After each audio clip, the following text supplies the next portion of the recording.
Alright, second cast. You pop one over 10, we almost lost it.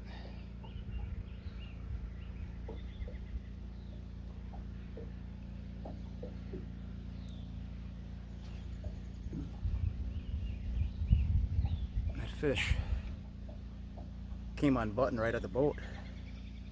That's a solid way to start a day. We're back out on this sandbar that we were fishing the other day. And we predominantly got probably, I don't know, I would say 70% were between 6 and 8, and the other 30 were those 9 to 10 and a quarters. So we got one dink right away here, and then we just popped this beauty. Solid fish right there.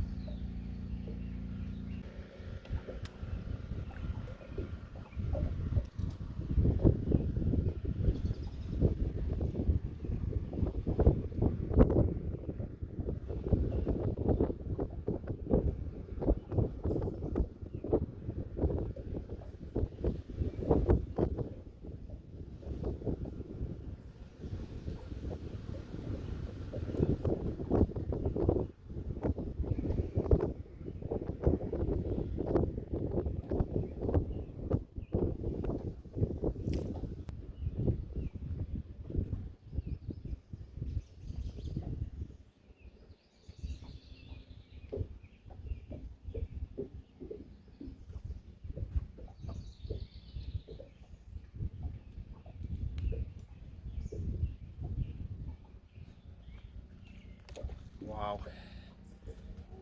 Sometimes I don't have the words. When you love bluegill fishing as much as I do, you would think that it gets old doing this every day. But when you're catching quality fish like this, or when you have a shot at catching quality fish like this, it just brings you back every time. I mean, I love it for many reasons. One, it takes you back to when you were a kid, when you first got hooked on fishing. Two, I love all the different, tactics and techniques you can use to target these fish. I love patterning them, especially the bigger ones that are hard to come by. I love their paint jobs. I love the way they fight. So this might not be for everyone, but it's for me. And if you're like me, you're gonna like these videos. And thanks for all your support. Let's get this big girl back. She's about ready to pop.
Tell you, we're still getting a few dinks up on this bar, but a lot bigger fish up here than there were yesterday, for sure. And we've actually gone to meat today. A bunch of the guys that were fishing our tournament had a bunch of redworms and stuff left over, so I took them and we're putting them to use today so they don't go bad. These fish are munching them.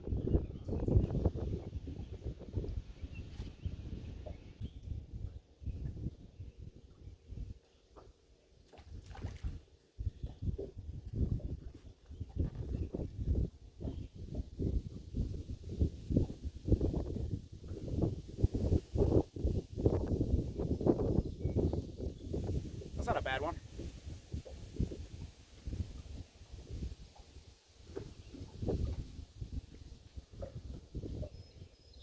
We'll take that. We'll take that all day, eh?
Tell ya, that one's got a little sore on it there.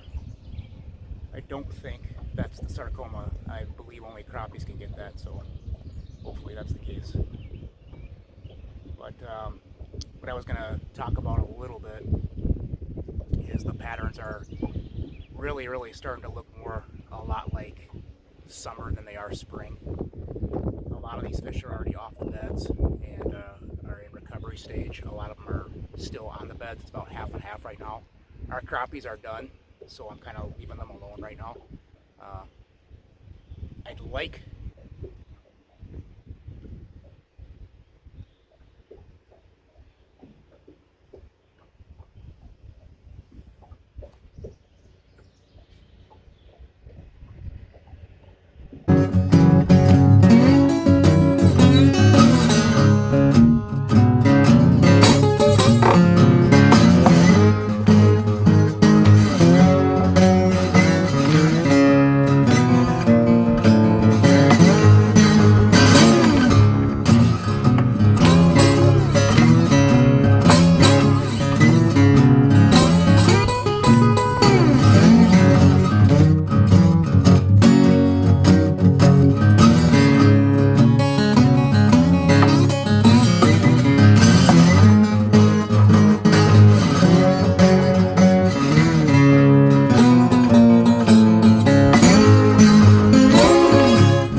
we're still using this Lyall Leads finesse slip float that we collaborated on. And just because I'm using meat meaning live bait, I still use that bobber as a tool. I'm still working it like I would a gulp or a plastic. Casting out, let it catch up to the bobber stop. Twitch, pause. Twitch, pause, and I do that almost all the way back to the boat. What you're doing is you're giving it that extra kick and that extra flap on the water, just a more natural cadence. There are days when you're using live bait, of course, where you're not going to need to do that, but sometimes for these bigger, aggressive fish, that can be the trigger. It can be the trigger to make them angry and want to hit.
Boy, that's a handsome devil there. I don't know if you can see on his tail, he's got almost another, the back of his dorsal there, he's got some really pretty black markings.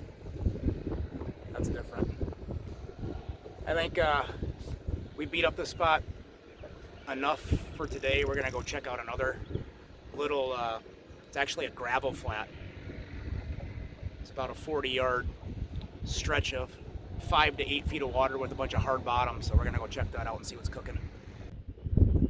Another thing I'll do too, to entice some of the bigger fish, it seems to help, is hook this crawler chunk, wacky worm style, and it gives it that little flap in the water when you're working it with this slip float. Just a little tip, take it or leave it.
Right there's about your perfect eating size fish if you want to have a fish fry. So I know to a lot of you, I told you I was going to do something different and do some walleyes, and we're gonna go hop on the boat with our buddy Bill, Sean. That did not work out because my son's baseball team was down in Oklahoma, and they had a bunch of bad storms down there. Their game got canceled and moved back, and he was pitching, so I don't miss my kids' games for anything in the world. I love fishing, but I love my son a lot more. So we are still going to try to do that next week because I want to bring you some different material. I love my panfish, but it'd be cool to do something else, you know. These walleyes are really fun to catch on this particular lake, and there's some nice crappies that'll mix in too. So definitely going to do that probably next week. That'll come out, and yeah, so I just wanted to let you know. You won't be seeing that on these next two videos. That'll probably be later next week. So there you have it.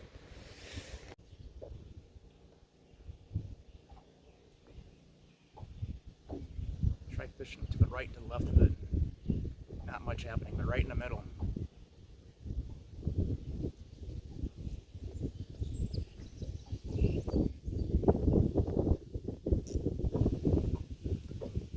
Right in the middle, but this could possibly be the smallest fish of the day. Right on.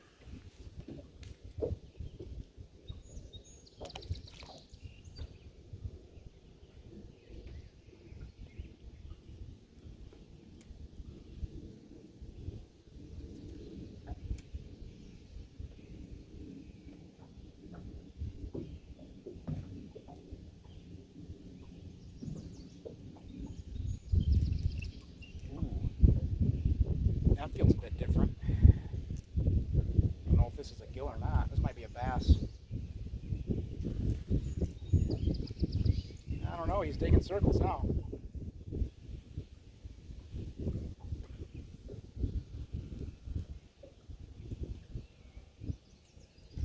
Oh, what a toad.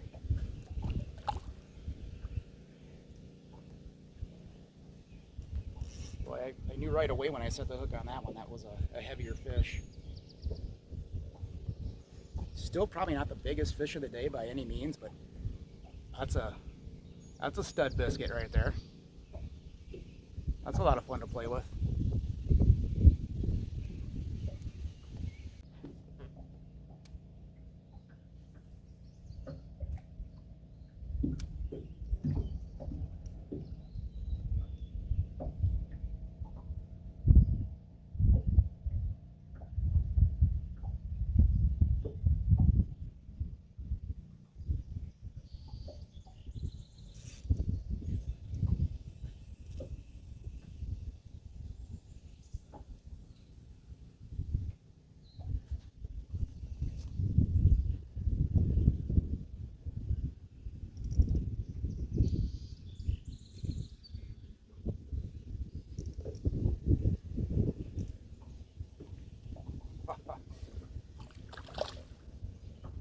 What an absolute tank.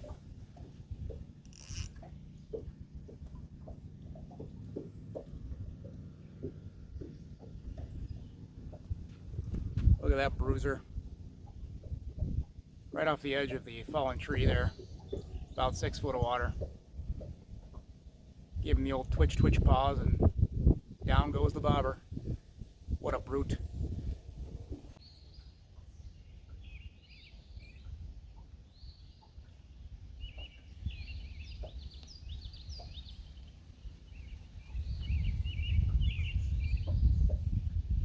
Usually you can tell on this spot right away if they're on this gravel flat or not. will get bit within the first 5 minutes. Again, if I had a live scope, I'd be able to tell that right away. I get it. But we don't. And we really don't need it. We'll just take our time and fish it thoroughly and enjoy ourselves. Not knocking live scope by any means. I might even have one at some point, but just can't justify it right now. I don't tournament fish. You know,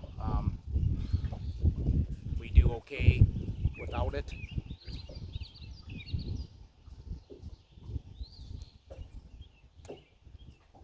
But undeniably, I would be able to tell if there was fish on this if I had a live scope right now.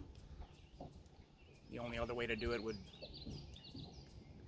be to go up and use the hummingbird here, but then you risk the chance of spooking them out of the shallow water. So we'll just take our time and fish it. They do call it fishing, right? They call it fishing still? Just making sure.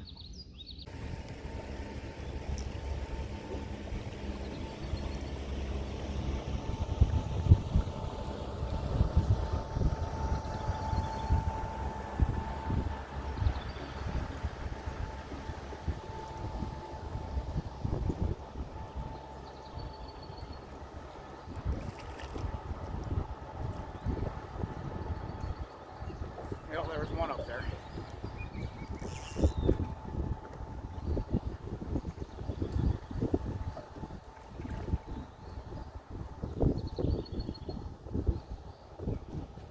One lone taco. So they're not in the cabbage holes, pockets I should say. They weren't on that gravel flat, but they were stacked on that sandbar. Next up, we're going to check some fallen timber. So, see what happens.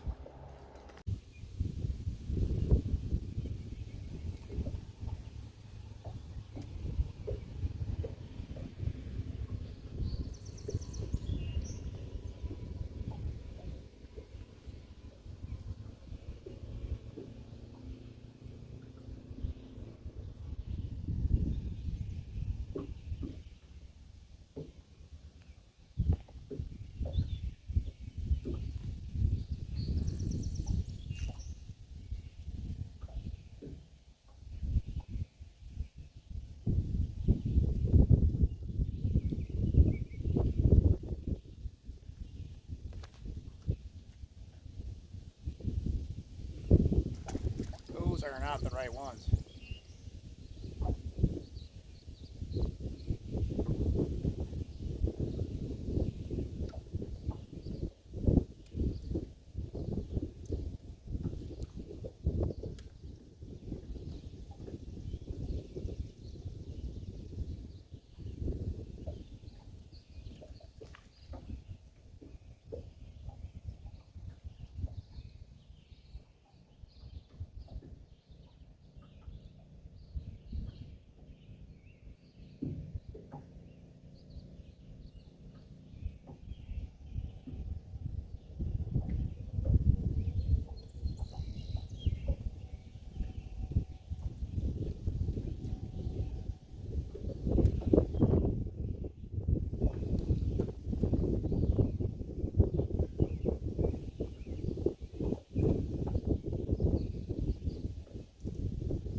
Better.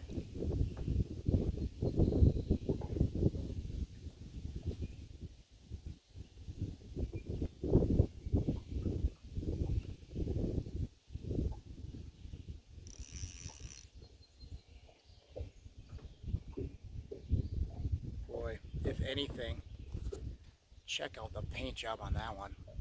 Seriously, look at all the iridescence. I'm gonna hold it up super close to the camera just so you can get a glimpse of that paint job. And that's only an 8 1/4, 8.5 inch fish, I believe. But look at that.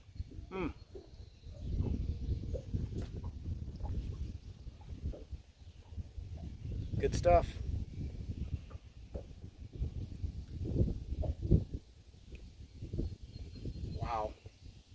this thing is reflecting off the sunlight. It is absolutely gorgeous.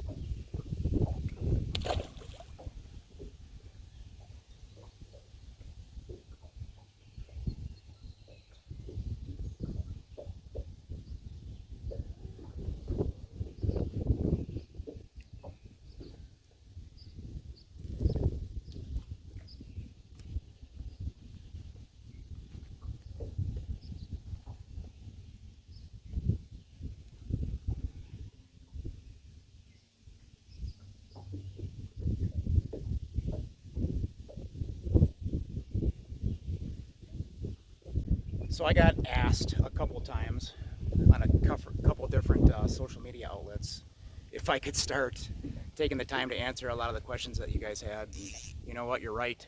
I kind of got away from that a little bit, and I'm sorry. I apologize. But we're going to take the time to do that. Each time we're out filming, we're going to take a little bit of a break here and answer some questions. And I'll start with one that I got that it's a fairly simple question, but a very good question. And you guys have seen me talk about late summer patterns when that water temperature is super warm, like your upper 70s, low 80s. Those bigger fish like to sink down into the cool mud. You'll have a lot of your smaller fish and some of your eater fish hang around weeds and docks and laydowns yet. But these bigger fish will sit in the mud, and you've got to go down there and get them.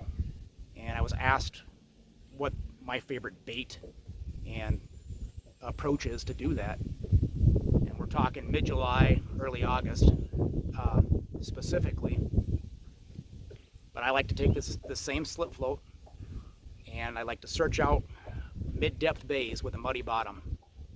You know, usually no deeper than 15 feet. You got to pay attention to the thermocline too, a little bit. But some of these 10 to 15 feet, I'll say, right in the middle of the bay, right where that mud is. I'll take this slip bobber.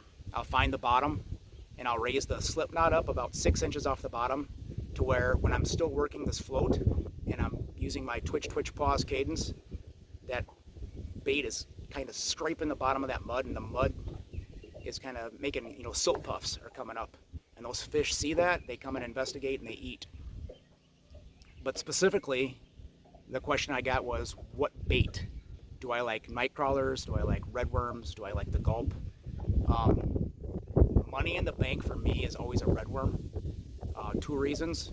Of course, the natural scent. They have a lot of action. They really come alive, especially if you keep them in a cooler when you're in the boat and you put them in this warm water. Then they come alive, and the fish like it. It's like they're hatching right out of the bottom. And 2, because they stay on a lot better than a night crawler does. Even a chunked night crawler, their skin is just tougher, so you'll get numerous more fish out of a redworm than you will a night crawler. I do use a lot of gulp too. But when you're fishing a really good bite, you'll go through a lot of gulp, and gulp is not cheap. You know, I get a little bit of a discount, so it's different, and I try to pass that along to all my friends, and we do giveaways and stuff. But I know gulp is not cheap, so you know you can usually find bulk redworms and bulk night crawlers that'll last you out darn near all summer. So if you keep them cold, which we do. We like to refrigerate them when we're not using them, of course. So yeah, my answer would be I like targeting those big gills in the middle of muddy bays in late summer when that water temperature is at its peak, because those bigger fish will separate themselves from the pack. They'll lay down in that cool mud, and it's a fun bite. And you can catch numerous fish on your redworms just because they have tougher skin and the action's a little better. So I hope that answered some of your questions. We'll do another one tomorrow. There was actually a good question about line, so I'll get to that tomorrow. And yeah, thanks for tuning in. Too big, but he's feisty.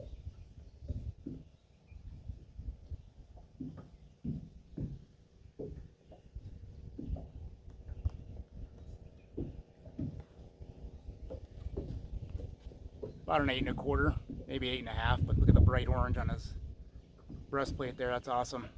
So I know a lot of you guys have been asking me about the bobbers, about the finesse floats. I feel like I put it out there all the time, but check out the hat. Lyle Leads, that's who's getting these out there. We kind of tinkered with them a little bit, and Brandon's your man. So that's what it looks like. That's the logo. Just hit him up on Facebook Messenger. He'll take care of you.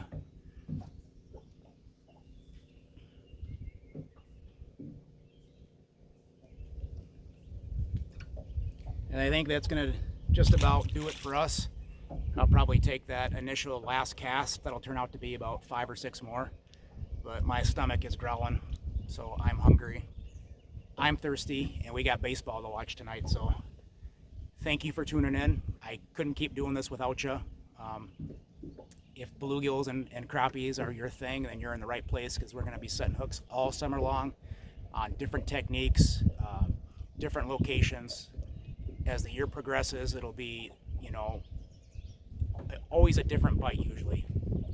1 or 2 weeks might be kind of stagnant. You'll be seeing the same presentations, but as the season progresses, it'll change. And we catch them in some very unique ways. So I hope you pay attention to that. I hope we can teach you something. I know it's crazy. You don't think you could learn anything about bluegills, but if you want to stay on the bigger fish consistently, there is a catch to it for the most part, unless you're fishing a private pond or a quarry or something. We're not. These are public waters. So stay tuned throughout the season. Again, we couldn't do it without you, and we thank you for your subscription to the page, to your feedback, to your comments, and just for your overall support. We'll see you later.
Violent hit.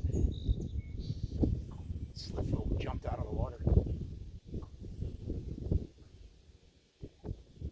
don't even think he's that big of a fish. I just think he's pissed off I was in his habitat. He's throttling me now. Pretty good.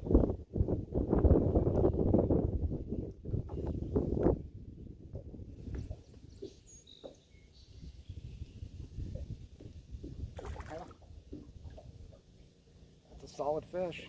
I was wrong.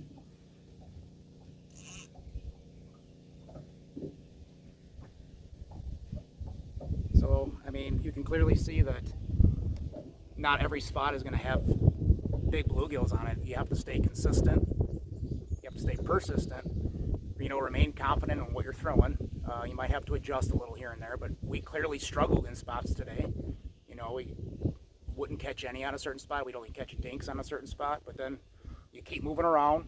You keep finding out these different patterns where these fish are locating, and it pays off. So, and that's part of the fun. Part of the fun, at least for me, is the searching part. That's what I like to call the adventure part of it, but that's just me. I don't know. I love it. Could do this all day, every day.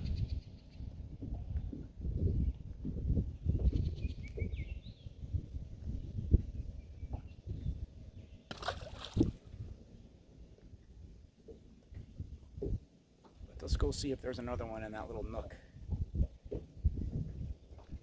It's a little spot where a big old tree limb comes out and makes a Y. And then there's a bunch of little branches coming off the main Y that it makes.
edge of the fallen tree there, about 6 foot of water.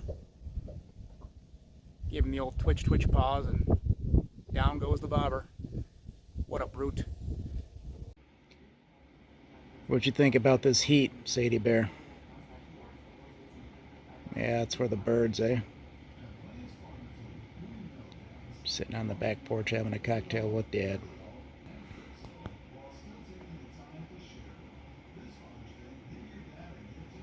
Rough life, buddy. Rough life.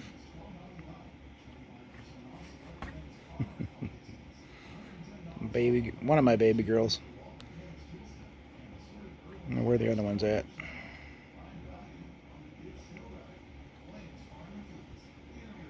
Here's my other pretty baby. Winter solstice. What you doing? Oh, he's just such a pretty baby girl. It's hot out, isn't it, baby?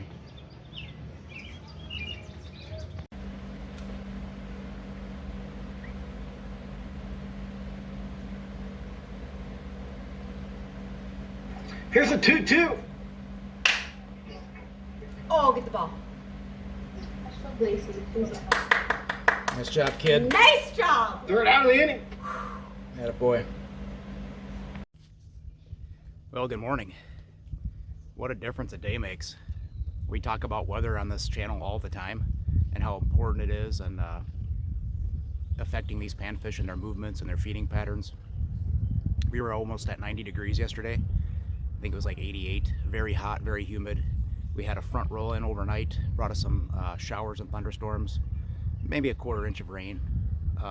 It's still overcast. We've got lingering showers throughout the day today, but more specifically, more important is the drastic temperature drop. It was, like I said, 88, almost 90 yesterday. We're not going to make it out of the 60s today. It's 65 degrees right now. We got an east wind coming at us at about 5 miles an hour. It's supposed to pick up to 10 to 15 out of the east, southeast today. So we're just going to probe our flats, kind of try to pick off some of these bigger fish that are cruising these flat highways. We'll of course target cabbage weed today too, and maybe some laydowns if the sun comes out, but I don't expect them to be very, very shallow today like they have been in the past couple days. So we'll probably get a mixed bag of crappies and bluegills, but we'll see what happens. We've got both plastics and live bait today. We'll be doing a little bit of work with our slip floats. Got the new IJO tube on, so yeah, let's go see what happens.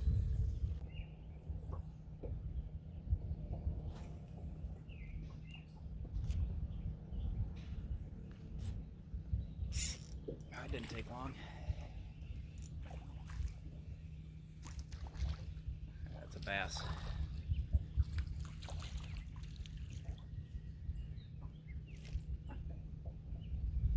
Little dude.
It's a nice first fish on the brand new IJO tube.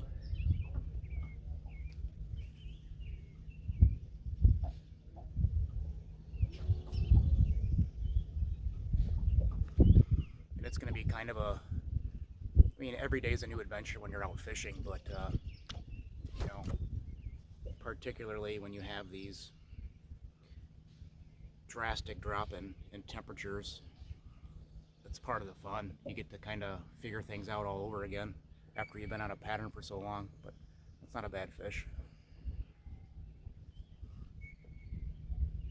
And that fish was out in 8 to 10 feet of water instead of the 3 to 5 that they have been in, so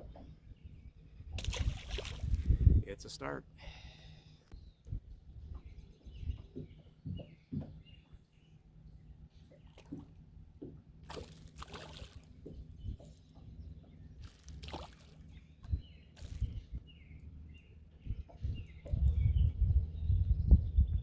Wrong flavor.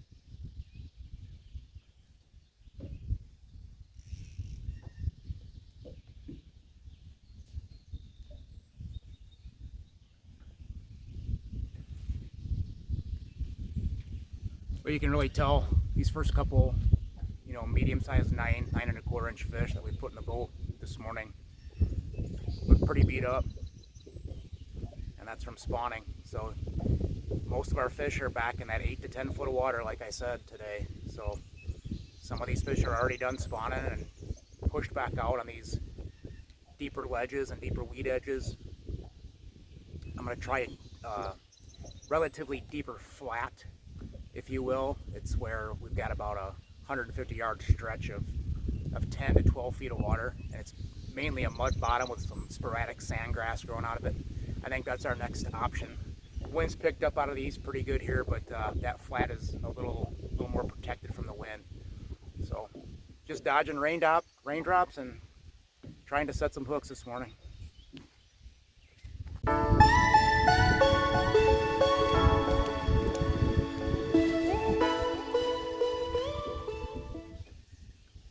Man, we've gone straight from the dead of summer to it feels like fall out this morning. It's crazy. This weather in the Northwoods is always changing. Keeps you on your toes for sure.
That's a solid fish.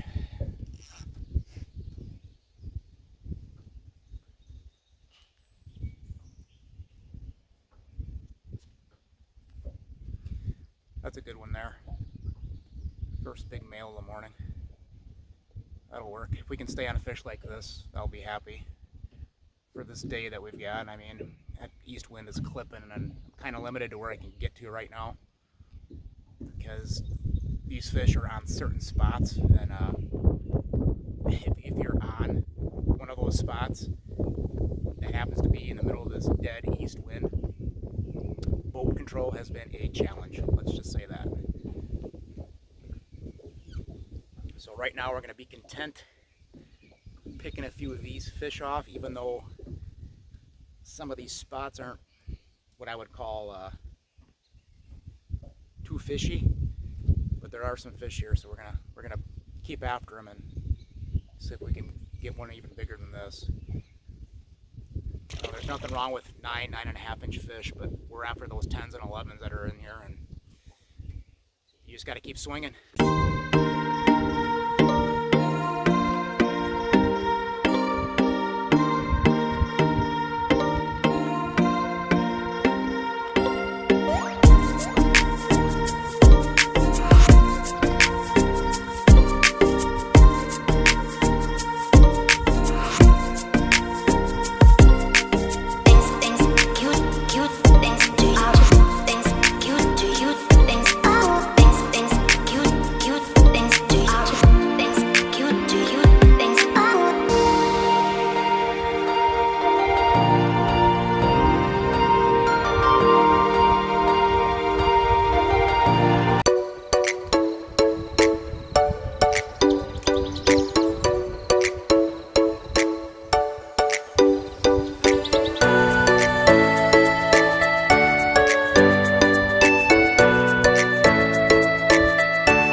Squirrely little male right there.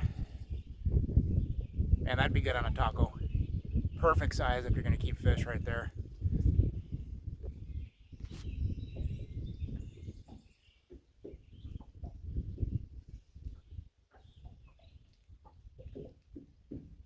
But we are not today.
Boy, I'll tell you, you really gotta like bluegills to fish in this crap. We just got drenched. I was looking at that radar coming out here and I saw spotty showers, but we just had a line of storms roll through, heavy rain. I had to take cover there for a minute, but that little bit of thunder and lightning's passed and now it's just rain, but doggone it, man. I didn't bring the rain suit out. I usually always keep one in the boat, but I brought it in to wash it. Yeah, you really gotta like bluegills to stick this crap out, I'll tell you. Must be something wrong with me.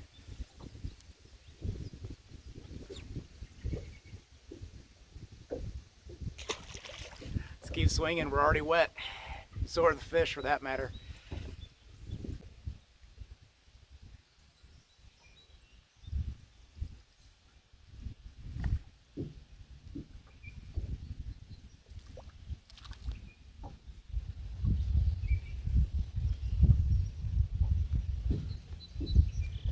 Well, we got about a 9-inch average going today, which I'll take it, considering the weather, but I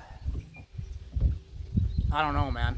I've fished hard today, and I don't have anything over 9.5 today to show for it, but sometimes it happens. We're not going to let it deter us.